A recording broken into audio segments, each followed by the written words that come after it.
Une fois que vous avez téléchargé la base de données, vous l'exécutez et vous obtiendrez la fenêtre suivante.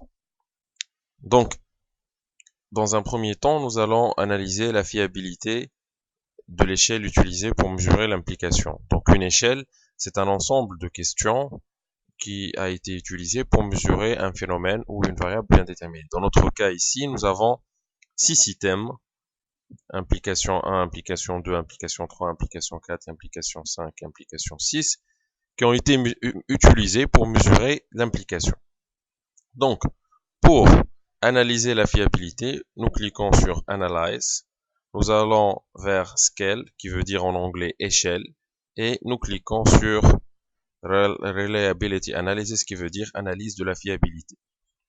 Donc, nous sélectionnons les 6 échelles, les 6 items qui forment l'échelle sur lesquels on va travailler, on les fait passer de l'autre côté, ça veut dire à droite. Nous cliquons sur le bouton Statistics et nous cliquons sur Item, Scale et Scale if Item Deleted. Une fois qu'on a terminé, nous cliquons sur Continue et on clique sur OK. SPSS nous donne l'output suivant.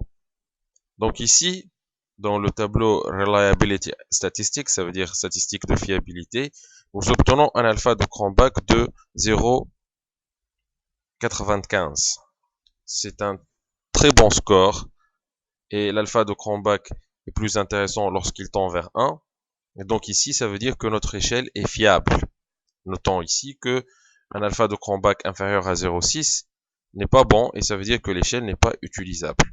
Donc on descend un peu et on voit ici un tableau Item Total Statistic. Ici, c'est un tableau qui peut nous aider à purifier l'échelle, ça veut dire à enlever les items qui peuvent fausser l'échelle ou diminuer sa qualité.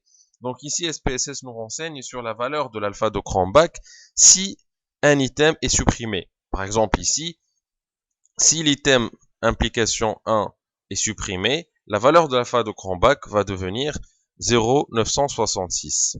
D'accord. Donc ici, dans notre cas, ce tableau n'est d'aucune utilité parce que déjà, toute l'échelle est bonne et on a un très bon alpha de Cronbach.